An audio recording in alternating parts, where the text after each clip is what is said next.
Selamat pagi pemirsa, maraknya kasus penembakan akhir-akhir ini memicu kekhawatiran masyarakat yang takut menjadi korban penembakan. Kasus terakhir, seorang bos rental IAR tewas ditembak di kilometer 45 tol Tangerang Merak Kamis 2 Januari 2025 lalu.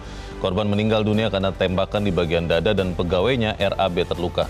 Komandan Pusat Polisi Militer Angkatan Laut dan Puspoma Laksamana Muda TNI Samista mengakui ada 3 tentara yang diduga menjadi pelaku penembakan. Ketiganya adalah Sertu AA, Sertu RH, dan KLKBA. Sebelumnya seorang pengacara di Bone, Sulawesi Selatan, Rudi S. Gani, 49 tahun, juga tewas ditembak orang tidak dikenal pada 31 Desember 2024 di rumahnya. Dan hingga kini, polisi belum berhasil mengungkap kasus ini. Maraknya penyalahgunaan senjata api di tempat publik ini, Menteri HAM Natalius Pigai minta agar penggunaan senjata api dievaluasi secara menyeluruh. Pemirsa, inilah editorial Media Indonesia di hari ini Selasa 7 Januari 2025 dengan tema evaluasi penggunaan senjata api bersama saya Leonard Samosir. Dan Anda semua juga bisa ikut menyatakan pendapat Anda nanti dengan menelepon nomor telepon 021 583 99 100. Pemirsa, pagi ini telah hadir bersama saya Ketua Dewan Redaksi Media Group, Elman Saragi. Bang Elman, selamat pagi. Pagi, Bung Leo. Sehat-sehat, Bang? Sehat. Ini kita bicara lagi yang tadinya saya pikir di masa sekarang tidak akan terjadi lagi, tapi ada lagi insiden-insiden yang menggunakan senjata api. Sebetulnya apakah ada sistem pengawasan yang kendur atau seperti apa, Bang? Ya, pastilah. Begitu aksi tembak-tembakan ini marak, bahkan meningkat, berarti kan di situ pengawasan pasti lengah. Kalau ada pengawasan, pasti tidak seperti itu. Jadi memang mudah saja sebetulnya. Padahal sebetulnya kan senjata yang dimiliki oleh aparat itu, ya TNI Polri itu kan digunakan untuk mengayomi masyarakat dan mengayomi negara kan. Gitu. Betul. Bukan untuk menembak masyarakat kan gitu kan. Jadi itu sekarang kan ini menjadi soal. Emang ketika senjata itu dipercayakan kepada seorang anggota TNI, anggota Polri misalnya, memang di atas segala-galanya, di situ langsung melekat bahwa dia akan melindungi rakyat, melindungi negara, bukan untuk menembak rakyat. Tapi yang terjadi kan, Anda bisa bayangkan, sepanjang 2024 mengerikan. Kalau HAM itu menyebutkan bahwa hak dasar dari HAM itu adalah kebebasan rasa takut, justru rasa takut itu yang terjadi sepanjang 2024. Sebagian karena insiden-insiden penembakan ini. Pasti. Nah, masyarakat berharap akan selesai. Bahkan tanggal 31 Desember ditutup dengan penembakan pengacara. 2025 awal Januari dibuka dengan penembakan pemilik mobil rental. Dia antara Jalan Raya Jakarta. Jalan Raya Jakarta Merak itu kan. Jadi sempurna itu, Leo. Pertanyaannya, Bang, begini, Bang, apakah memang ini insiden-insiden ini sudah menjadi sesuatu yang memang mengkhawatirkan? Karena kalau mungkin orang melihatnya pakai statistik dari jumlah penembakan dibandingkan jumlah petugas atau aparat TNI dan Polri yang memegang senjata, mungkin kan persentasenya amat sangat kecil. Jangan-jangan nanti itu dianggap, ini hanya insiden-insiden saja, bukan fenomena ini. Kita masih aman-aman saja. Bagaimana, Bang? Jadi khusus untuk nyawa, Leo jangan bicara persentase. Jangan bicara angka ya? Jangan bicara angka. Nyawa is nyawa. Satu nyawa harus diselamatkan. Jangankan 10, satu nyawa juga melayang itu nggak bisa nggak ternilai itu. Itu harus dicegah. Harus dicegah. Jadi sebetulnya kan yang menjadi pertanyaan, apakah aksi marak tembakan itu, apakah itu tidak mengganggu perasaan pemerintah? Apakah itu tidak mengganggu perasaan pemimpin polisi, pemimpin TNI ini? Karena rakyat sudah terganggu, rakyat sudah takut sekali. Ya sekarang itu rakyat dalam posisi kalau melihat ada petugas bawa senjata, menghindar gitu. Artinya walaupun dia menghindar, tapi rasa was-was.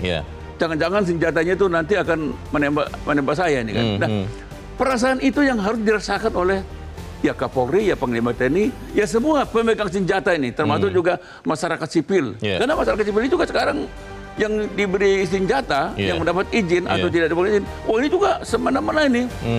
Ini baru-baru ini kan ada di lapangan parkir di Bakauheni itu di mana itu kan?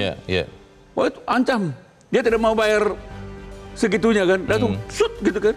Jadi ini kejadian seperti ini loh, udah jamak terjadi di jalan raya apalagi, dor. Nah, ini mestinya harus dirasakan oleh ya pimpinan TNI, pimpinan Polri, rasakan dong. Harus dirasakan oleh Kapolda, Kapolres, semua dong. Baik, kita akan bahas itu Bang Elman dan pemirsa. Inilah editorial Media Indonesia untuk hari ini Selasa 7 Januari 2025. Evaluasi penggunaan senjata api.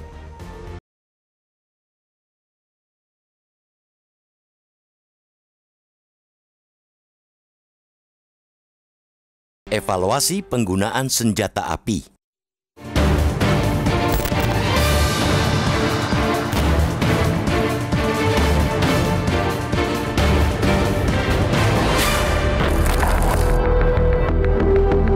Maraknya aksi penembakan akhir-akhir ini membuat orang kini hidup tidak tenang dan dihinggapi ketakutan. Mereka khawatir sewaktu-waktu terkena timah panas yang bisa mengakibatkan luka, cacat, atau sampai kehilangan nyawa. Satu orang tewas ditembak di kilometer 45 Tol Tangerang Merak pada Kamis 2 Januari lalu. Korban berinisial IAR itu adalah seorang bos rental mobil. Ia meninggal dunia karena tembakan di bagian dada, sedangkan pegawainya RAB terluka. Komandan Pusat Polisi Militer Angkatan Laut dan Puspomal, Laksamana Muda TNI Samista di Jakarta, Senin 6 Januari lalu mengakui terdapat 3 tentara yang diduga menjadi pelaku penembakan. Ketiganya adalah Sertu AA, Sertu RH, dan KLK BA dan telah diamankan. Adanya dugaan keterlibatan tentara membuat kadar ketakutan di publik menjadi semakin menjadi-jadi. Kita tidak tahu lagi siapa yang harus dipercaya. Tentara yang seharusnya menjadi penyelamat negara malah dengan mudahnya menghilangkan nyawa rakyatnya sendiri. Menanggapi maraknya penyalahgunaan senjata api di tempat publik yang menyebabkan kematian belakangan ini, Menteri Hak Asasi Manusia atau HAM, Natalius Pigai, meminta agar penggunaan senjata api dievaluasi secara menyeluruh.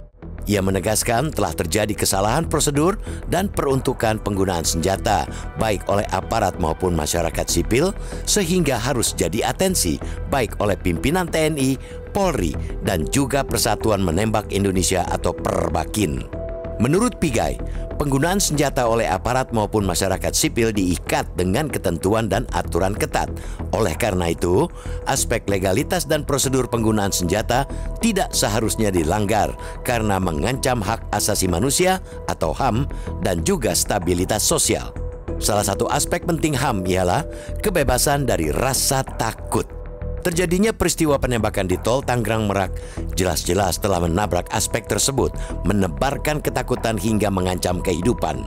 Begitu pula dengan penembakan terhadap seorang pengacara di Bone, Sulawesi Selatan, Selasa 31 Desember 2024, sekitar pukul 21.50 WITA. Korban diketahui bernama Rudi S. Gani, meninggal dunia akibat luka tembak pada bagian wajahnya. Usai tertembak, korban sempat dilarikan ke Puskesmas Lapariaja, namun nyawanya tidak dapat tertolong. Hampir seminggu berlalu, jajaran kepolisian Resort Bone beserta Resmo Polda Sulsel belum mampu menangkap pelaku. Kepolisian juga belum menemukan motif penembakan terhadap pengacara berusia 49 tahun yang terjadi di malam pergantian tahun 2025. Keresahan publik yang disuarakan oleh Menteri HAM tentu kita apresiasi. Amatlah betul bahwa negara harus hadir dan memenuhi kewajiban dalam melindungi HAM warganya. Negara harus memperketat prosedur penggunaan senjata, khususnya senjata api, agar tidak disalahgunakan. Sejauh ini, jumlah oknum yang menyalahgunakan penggunaan senjata api mungkin masih sangat kecil jika dibandingkan dengan total populasi aparat penegak hukum. Justru ketika jumlahnya belum terlalu besar, maka pengetatan prosedur penggunaan senjata harus semakin dikedepankan. Aparat yang diperbolehkan memegang senjata harus benar-benar diawasi. Sejauh ini sudah ada peraturan terkait dengan hal itu. Misalnya, Perka Polri nomor 8 tahun 2009 tentang implementasi prinsip dan standar hak asasi manusia dalam penyelenggaraan tugas kepolisian negara Republik Indonesia. Ada juga peraturan Menteri Pertahanan nomor 5 tahun 2023 tentang pedoman perizinan, pengawasan, dan pengendalian senjata api standar militer di luar lingkungan Kementerian Pertahanan dan Tentara Nasional Indonesia. Sudah banyak peraturan, tinggal penegakan dan pelaksanaan peraturan yang harus konsisten agar berjalan efektif. Tinggal pengawasan yang dikedepankan, bukan malah menarik senjata api dari seluruh anggota polisi atau TNI. Jangan karena satu kesalahan memusnahkan 1000 kebaikan.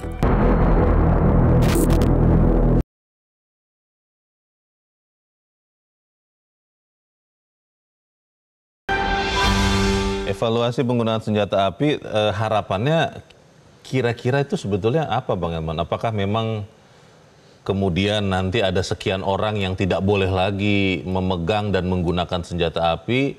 Kalau misalnya itu adalah oknum aparat seperti yang terjadi di Jalan Tol Jakarta Merak itu kan oknum petugas TNI, itu akan seperti itu hasil evaluasinya atau apa yang diharapkan ya Bang? Ya pertama kan mereka yang diberi senjata, beri izin senjata itu harus melalui tes dulu. Betul. Kan begitu kan. Kesehatan, mental juga, terutama ada psikotes. Terutama mentalnya, temperamentalnya gimana gitu kan. Tidak trigger happy, tidak mudah petentengan menggunakan senjata. Dan kedua, untuk apa dia harus bawa senjata di luar dinas? Jadi sebenarnya senjata itu melekat pada saat dinas saja. Oke. Begitu dia misalnya balik ke rumah, senjata itu harus dikembalikan ke komando. Gitu. Jadi jangan sampai semua anggota atau banyak anggota itu boleh membawa senjata ke rumah. Untuk apa? Kan aman kok. Kecuali kalau ada musuh, kan nggak ada musuh. Dan untuk apa mereka bawa senjata ke rumah kan itu? Nggak perlu lah. Kan begitu kan. Jadi cukup aja kan, misalnya kan tahu juga negara ini kan sudah dikawal oleh kesatrian kan gitu. Ada batalion-batalion yang menjaga, yang mereka setiap 24 jam pegang senjata kan. Jadi mereka yang tidak bertugas, katakanlah malam hari, ya udah senjata disor ke rumah gitu. Disor ke komando kan gitu. Disimpan di markas saja. Besok kalau memang dia memerlukan, tinggal minta apa lagi. Tapi kan Bang sebetulnya sudah apa ya? Saya malah baru sadar yang Bang Elman katakan, karena sudah sangat biasa melihat anggota kemana-mana ada senjatanya melekat di badannya. Bang, nah itu yang terjadi kan akhirnya kan gagah-gagahan kan. Iya. Jadi senjata itu tidak lagi diperuntukkan untuk menjaga, memberikan kenyamanan kepada masyarakat. Tetapi justru membuat dia gagah. Kita kan senjata itu bukan untuk membuat gagah anggota TNI atau Polri-nya. Bukan itu tujuannya. Senjata itu melekat dengan dirinya untuk apa? Untuk mengayomi masyarakat. Untuk mengayomi negara. Bukan untuk membuat dia gagah. Wah, kok ganteng dia. Terus kadang-kadang senjata itu masukin di dalam tapi ditongolin. Sengaja ditongolin kan. Nah, itu orang-orang seperti ini mestinya tidak lulus untuk diberi izin memegang senjata. Karena memang kepribadiannya nggak bagus. Jadi bahkan orang seperti ini sepanjang masa pun dia di situ tidak boleh menggunakan senjata.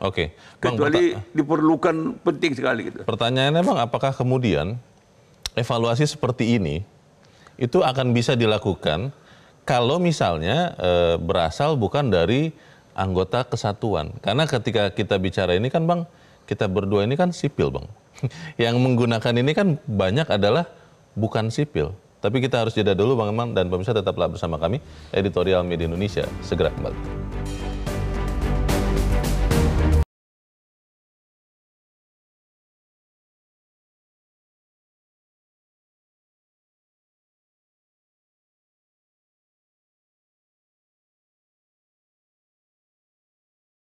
Terima kasih Anda masih bersama kami, pemirsa. Bang Elman, kalau bicara soal kematangan emosional, saya membaca beberapa persyaratan, salah satunya adalah orang yang mendapat izin senjata, ini khususnya mungkin untuk orang sipil ya, itu adalah orang yang tidak mudah panik, tidak mudah gugup, lalu tidak mudah emosional, dan ini harus dibuktikan dengan hasil penelitian psikotes yang dikeluarkan oleh lembaga bersertifikat yang harus disertifikasi oleh Polri. Pertanyaannya Bang, kalau itu sudah keluar di awal, namanya manusia kan berubah-ubah ya keadaan emosi mentalnya ini. Apakah memang karena tidak ada lagi penyegaran? Harusnya kan dalam logika normalnya psikotes itu harus dilakukan terus-menerus supaya kemudian ketahuan ini orang masih tetap stabil apa tidak. Memang tidak ada penyegaran itu, kemudian akhirnya ada kejadian seperti ini, atau apa kira-kira Bang? Ya memang psikotes itu kan sebetulnya kan idealnya kan, saya nggak tahu persis ya, tapi kalau idealnya karena senjata itu beresiko, maka idealnya dia setiap 6 bulan harus disegarkan disegarkan lagi, ada tes lagi. Karena mental itu kan fluktuatif itu kan, dinamis itu kan. Jadi memang harus disegarkan. Jadi ada masanya 6 bulan pertama dia dibolehkan, tapi mungkin 6 bulan berikutnya dia tidak boleh lagi bawa senjata. Karena kondisinya berubah. Jiwanya tidak stabil. Ya, kan misalnya contoh lah misalnya, Bung Leo, kasus Semarang misalnya kan, tertembaknya Gama itu ya, Gama itu kan, itu kan usianya kan ya setingkat SMA ya. Betul, remaja lah ya. Remaja lah, dan muda sekali kan gitu kan. Benar. Lalu dia ditembak oleh seorang oknum polisi, yang sudah jauh lebih tua. Betul. Sebetulnya tingkat kematangannya kan sudah matang secara sekali misalnya. Emosional. Kan? Nah, tapi seusia ini dihadapi dengan senjata, kan tidak masuk akal kan. Kalau misalnya katakanlah, kan tadinya kan dia dibilang tawuran. Kemudian baru diralat, wah itu karena ada serempetan mobil. Nah, diserempet. Kan mestinya kan karena ini petugas polisi, mestinya kan cukup ditilang. Atau kadang-kadang kalau emosinya kan tinggal digerebek aja mobilnya tuh kan. Tapi kan tidak perlu pakai. Jangan sampai peluru keluar. Jangan peluru kan. Itu kan tidak masuk akal. Seorang anggota menghadapi seorang anak muda tidak bersenjata, tapi didor. Ini kan terjadi yang Semarang kan. Nah, ini kan inilah maksud kita harus mendapat perhatian para komandan kan gitu kan. Jadi juga sebenarnya kan seperti yang di Sumatera Barat misalnya kan, seorang anggota polisi menembak anggota polisi kan. Itu kan lucu sekali kan gitu. Yang terutama di Sumatera Barat itu Bang, itu membuka lagi fakta yang mungkin susah kita sebut fakta karena tidak terbuktikan, tapi kita duga kuat. Motif di balik semua kejadian ini kebanyakan adalah motif ekonomi Bang. Kalau kita lihat di jalan tol Merak ini, itu kan diduga adalah dalam rangka melakukan dalam tanda petik pengawalan. Kalau dulu kita ingat ada kasus Bos Asaba sedang dikawal juga oleh tentara, lalu ditembak oleh orang yang juga adalah tentara dari kesatuan yang lain. Ini kan kita menduga kuat bahwa motif di balik ini adalah ekonomi. Artinya mungkin kesejahteraan anggota masih belum bagus. Kalau alasannya seperti itu Bang, bagaimana? Tetap nggak bisa diterima. Disitulah sebetulnya kan fungsi pengawasan dari internal.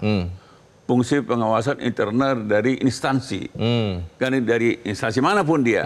Jadi semua anggota ini harus diawasi.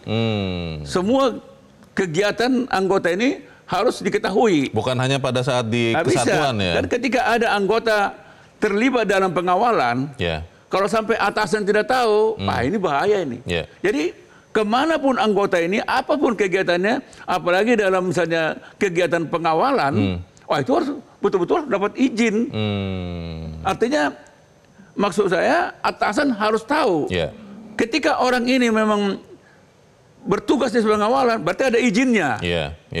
Berarti kan semua tindak tanduk ini berarti di dalam pengawasan dari komando dari kan gitu kan. Pimpinan. Jadi itu soalnya. Bang, kita akan dengarkan juga Bang Elman pendapat dari pemirsa Metro TV. Saat ini kita sudah terhubung dengan pemirsa Metro TV di Batam, Kepulauan Riau.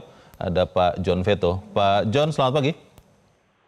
Selamat pagi Bung Leo. Selamat pagi Bung Eman. Salam sehat selalu. Selamat pagi.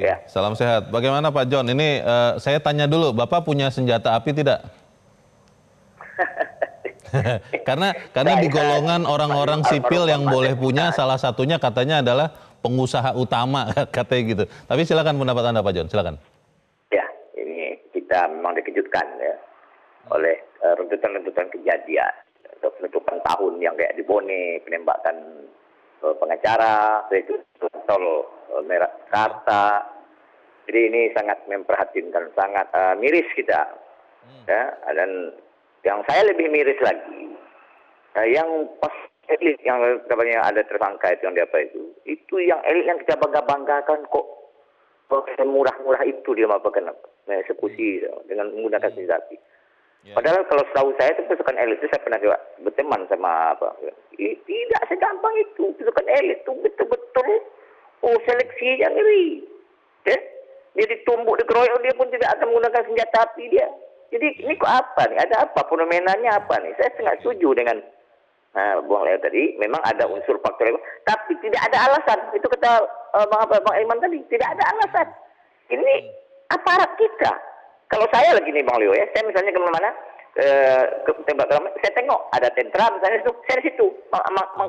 Misalnya saya ke Jakarta, ada polisi itu, saya di situ. Karena saya merasa aman, ini aparat kita. Jadi tapi sekarang kembali. Tidak boleh jadi alasan apapun ya. Baik Pak John Veto, terima kasih Pak untuk pendapat Anda dari Batam, Kepulauan Riau. Selamat pagi. Kita harus jeda dahulu Bang Eman dan pemirsa tetaplah bersama kami. Editorial Media Indonesia segera kembali.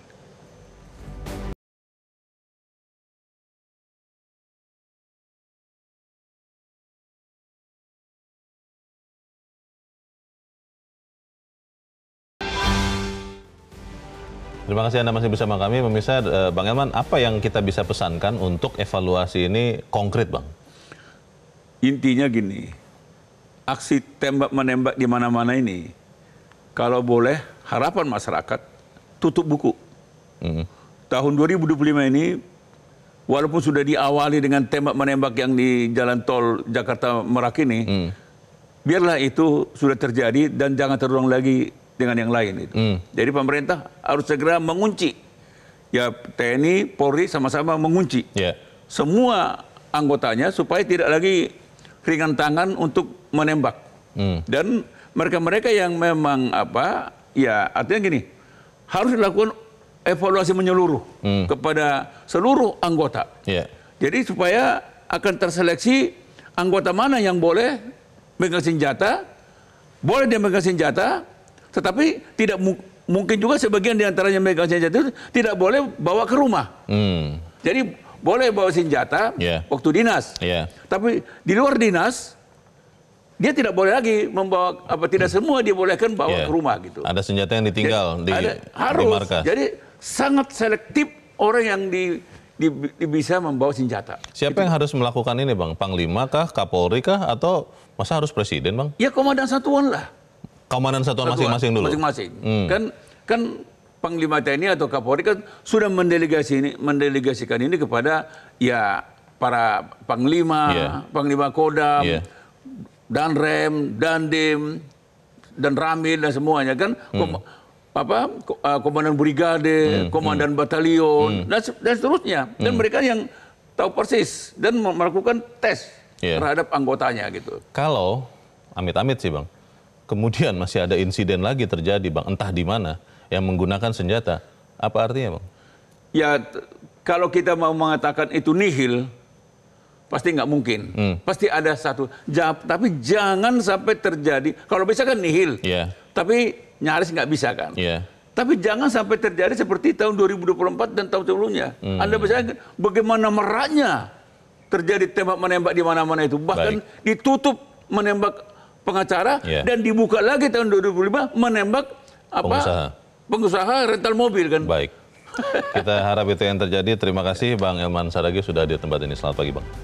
Pemirsa, saatnya pemerintah dan seluruh pihak terkait segera mengatur ulang penggunaan senjata api hingga potensi penyalahgunaannya bisa diantisipasi sejak dini. Saya Leona Samosir, terima kasih Anda sudah menyimak editorial Media Indonesia pagi ini. Terus jaga kesehatan Anda, terus jaga nurani Anda. Selamat pagi, sampai jumpa.